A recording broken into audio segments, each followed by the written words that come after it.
이번에 소개해드릴 작곡가는 비발디입니다. 여러분 너무나도 좋아하시는 4개로 유명한 사람이죠. 봄, 여름, 가을, 겨울. 오늘 그 곡의 작곡가 비발디에 대해서 아주 재밌는 소개를 해드리겠습니다. 이번 강의는 여러분 비발디입니다. 안토니오 비발디. 정말 유명한 사람이죠. 얼마나 유명한지 요즘에 이렇게 알아보는 방법은 인터넷에 그 검색어로 쳐보면 됩니다.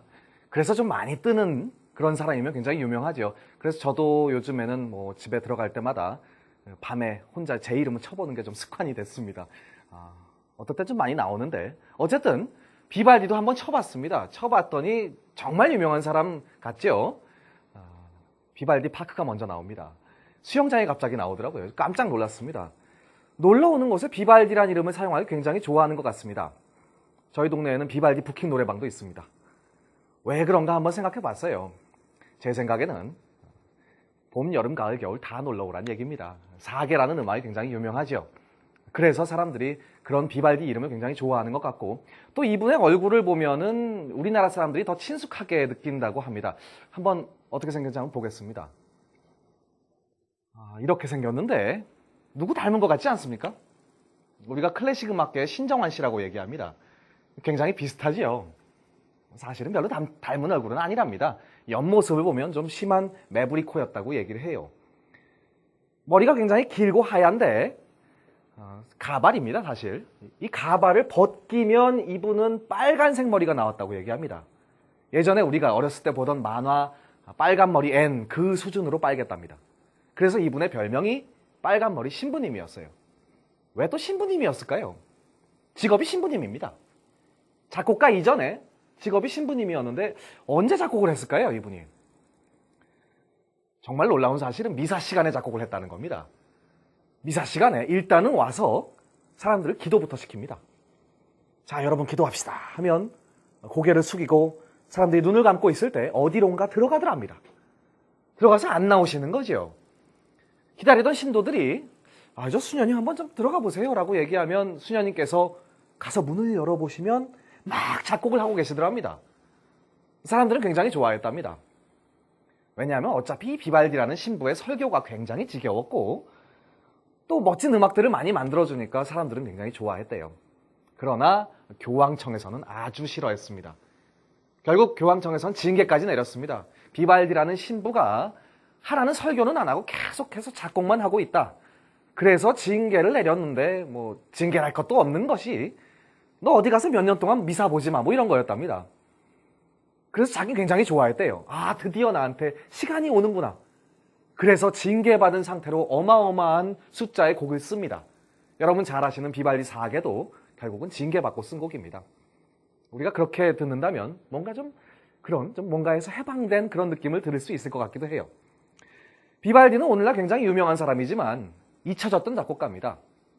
사람들은 비발디라는 사람이 있었는지도 이제 잘 기억도 안 나고 그런 상태였지만 나중에 누군가 이 사람을 꺼내게 됩니다. 제가 잠시 뒤에 말씀드리겠습니다.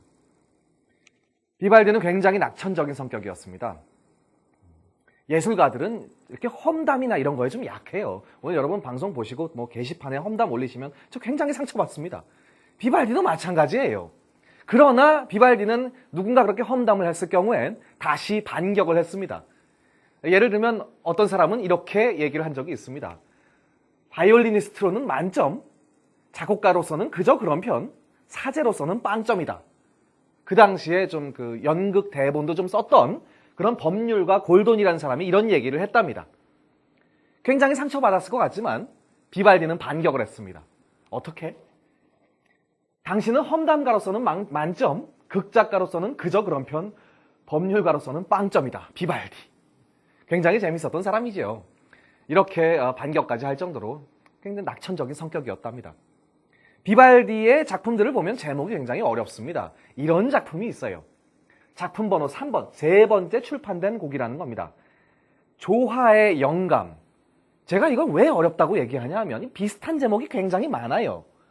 원래 원어를 찾아보면 레스트로 아르모니코, 하모니, 아르모니코, 화음이란 얘기입니다. 뭔가 어울리는 그런 거에 영감을 받았다. 뭐 이런 얘기인데 이게 우리나라에서 아주 여러 가지로 번역이 됐습니다. 조화의 영감, 혹은 화성의 영감, 물론 좀 오해하기 쉽죠. 어떤 분은 이걸 Old Man from Mars 뭐 이렇게 이해하시는 분도 계십니다. 그게 아니라 어쨌든 화음의 영감, 또 어떤 사람은 조화의 기쁨이라고도 부르기도 해요. 이 곡은 12개의 바이올린 협주곡으로 되어 있었습니다. 당시에는 한 곡 정도를 만들어서 출판을 하려고 하면 출판사에서 굉장히 안 좋아했어요.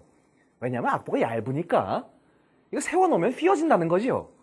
그래서 그 당시엔 적어도 12개 정도를 만들어가지고 가야 이걸 책으로 출판을 해줬습니다. 조화의 영감, 이름은 어렵지만 이 중에서 여러분들이 아주 잘 알고 계신 곡이 있습니다. 이걸 한번 들어보시죠.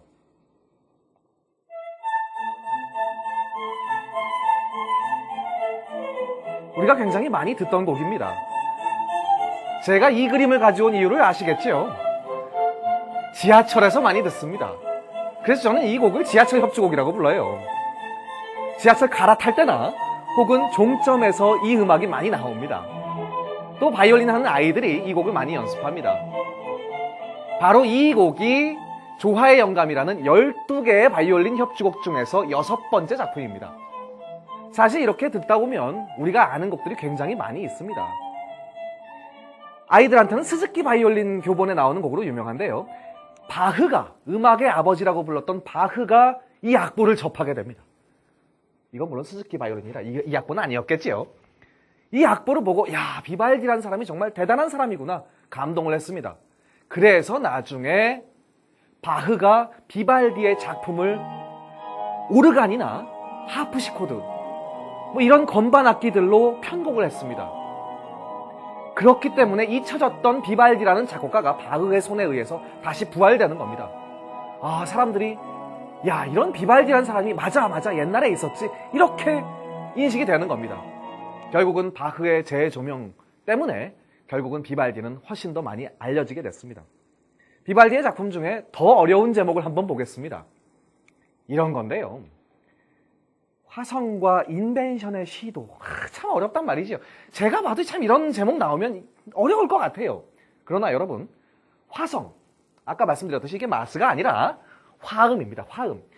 화음은 이렇게도 해보고 이렇게도 해봤을 때 음악이 어떨까? 또는 인벤션. 인벤션은 여러분 2가지 이상의 멜로디가 합쳐지는 걸 얘기합니다. 그래서 왜 아이들이 피아노 학원에서 뭐 인벤션 친다 이러면 2개의 멜로디를 같이 치는 거예요. 그런 것들을 한번 시도를 해보면 어떨까 해서 이런 제목의 작품집을 냅니다. 역시 출판사에서는 12개를 요구하고 이 곡도 결국은 12개의 바이올린 협주곡으로 되어 있습니다. 그런데 여기에는 굉장히 재미있는 제목들이 많아요. 여러분 이거 한번 보십시오. 12개 중에 뭐 이런 곡이 있습니다. 바다의 폭풍 혹은 기쁨 아니면 사냥 굉장히 재미있는 제목들인데 이런 제목들 들으면 우리가 좀 익히 알고 있을 것만 같지만 여러분 혹시 비발디의 바다의 폭풍 들어보셨습니까? 우리한테 좀 익숙하지 않아요. 비발디의 기쁨이나 사냥이나 글쎄요 많이 못 들어본 것 같습니다. 왜냐하면 이 곡들은 잘 연주되지 않습니다. 왜일까요? 제목만 보면 이게 재밌을 것 같은데 왜 연주가 되지 않았을까? 바로 앞에 4곡이 너무너무 유명하기 때문입니다. 봄, 여름, 가을, 겨울. 그렇습니다. 이게 4개입니다. 4개는 독립적인 작품이 아니라 12개의 협주곡 중에 앞에 4곡을 얘기합니다. 그래서 오늘날은 이 곡들이 그렇게 유명해졌고 결국은 지금 이 곡들만 그렇게 많이 녹음되고 연주가 되고 있습니다. 4개, 정말 유명한 음악이지요. 지금 들으시는 음악이 비발디 4개 중에 봄입니다. 봄에 TV를 틀면 이 음악이 항상 나오고 있습니다. 여름에 TV를 틀면 여름이 나오죠. 너무나도 많이 들어봤고 우리는 이것을 가장 많이 알려진 클래식이라고 얘기합니다. 길에서 사람들한테 물어봅니다. 당신이 이때까지 가장 많이 들었던 클래식 음악이 뭐예요? 라고 물어보면 제일 많은 사람들이 비발디 4개라고 대답한답니다. 또 같은 사람한테 제일 지겨운 음악이 뭐예요? 라고 물어봐도 비발디 4개라고 대답한답니다. 그 정도로 우리가 참 많이 들었어요. 그러나 생각보다 우리가 이걸 구분해내기는 좀 힘듭니다. 왜냐하면 봄, 여름, 가을, 겨울이 좀 다 비슷해요. 또 중간에 느린 악장들을 들으면 이게 어느 계절의 느린 악장이더라? 알아내기가 쉽지 않습니다. 다 비슷하기 때문이에요. 제가 오케스트라에서 예전에 근무할 때 저희도 근무라고 얘기를 합니다. 이거 직업이기 때문에 오케스트라에서 연주를 할 때 저희 오케스트라를 어느 회사에서 초청을 했습니다. 한 달 뒤에 오셔서 비발디 4개 중에 여름을 해주십시오라고 얘기하는 거예요. 그래서 저희가 한 달 동안 연습을 했습니다. 오케스트라도 연습하고 그 앞에 비발디 4개는 그 앞에 바이올린 독주하시는 분이 계십니다. 이거 굉장히 어려운 거예요, 사실은. 이걸 연습을 하고 있었는데 문제는 뭔가 이상했다는 겁니다. 뭔가 이상했어요.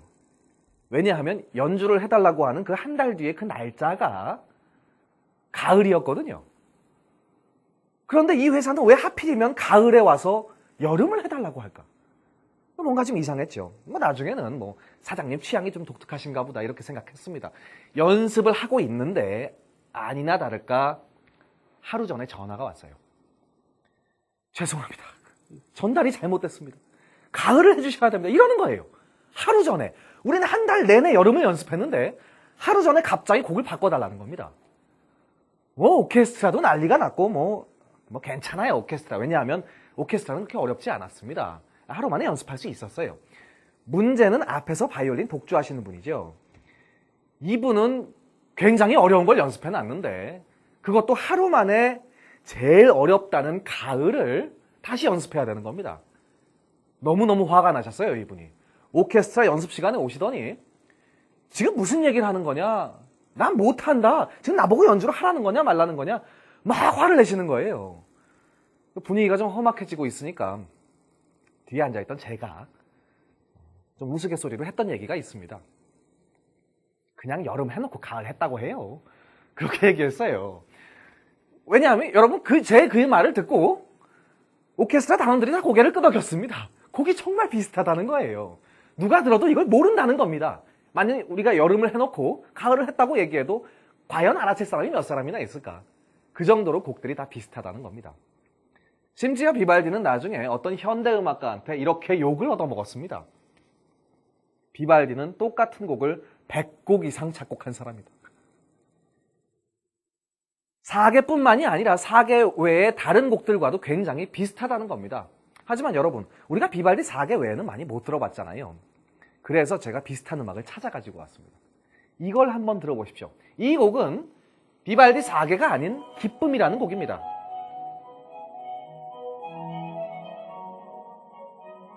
다른 곡인데 아까 들었던 비발디 4개의 봄과 굉장히 비슷합니다. 물론 가다가 보면 이렇게 따라다라다라 이런 것도 나오고 아주 똑같은 음악은 아니에요. 우리가 이 정도를 가지고 유명하신 분한테 자기 표절을 했냐느니 그건 좀 그럴 것 같습니다. 그렇다면 여러분 이 곡을 한번 들어보십시오. 바람의 속삭임에. 이 곡은 합창곡입니다.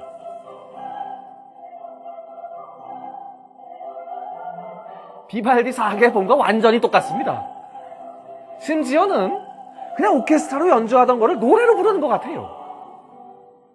이렇게 똑같으니까 오늘날 합창단들 이 노래 안 부릅니다. 민망하대요. 이 노래를 부르면 사람들이 웃는다는 거죠. 저거 비발디 4개 아니냐. 그래서 요즘에 연주 잘 안 되는 곡입니다. 그래서 우리가 비발디를 그렇게 비슷한 음악을 많이 작곡한 사람이라고 얘기를 합니다. 비발디는 신부님을 하면서도 계속해서 음악을 작곡했고 결국은 미움을 샀습니다. 그러고 나니까 직책에서 다 잘렸어요. 결국은 너 이제 그만하고 너 작곡이나 해라. 그리고 또 이 작곡가로서 후원해주던 사람들도 결국은 후원을 다 멈췄습니다. 너 너무 심한 것 같다. 그러나 돈이 없음에도 불구하고 비발디는 계속해서 낭비를 했습니다. 돈을 많이 썼어요. 여러분 예술가들이 다 그래요, 사실은. 저도 예술가지만 돈이 들어온 대로 다 씁니다. 저는 심지어는 들어오기도 전에 다 써요. 저희 매니저분께서 항상 이렇게 하는 얘기가 있어요. 놀랍대요. 어떻게 그렇게 한 달 뒤에 들어올 돈을 정확히 알고 미리 다 쓰냐. 10원 하나도 안 틀린답니다. 비발디도 마찬가지였어요. 굉장히 힘들게 살았지만 이 사람 사상도 이랬을 겁니다. 돈이란 게 뭐가 중요하냐. 결국은 물건을 바꾸기 위해서 있는 건데. 그래서 생기는 족족 물건으로 다 바꿨습니다. 그리고 또 이분은 신부님이었음에도 불구하고 한 여인을 사랑해서 이 여인과 도망쳤어요. 그러다 보니까 우주의 진리가 있죠. 연애를 하면 돈이 든다. 그래서 돈을 모을 새가 없었습니다. 결국엔 그렇게 유명해진 음악가 신부님이었지만 나중에는 굉장히 힘들게 살았고 결국은 가난한 상태로 죽었습니다. 비발디는 이렇게 해서 잊혀지지만 여러분 나중에 바흐라는 사람을 통해서 결국은 세계적인 음악가로 다시 발견됩니다. 그리고 나중엔 또 이무지치라는 실내악단이 나와서 비발디 4개를 녹음했고 그 음반은 세상에서 가장 많이 팔린 음반이 됐습니다.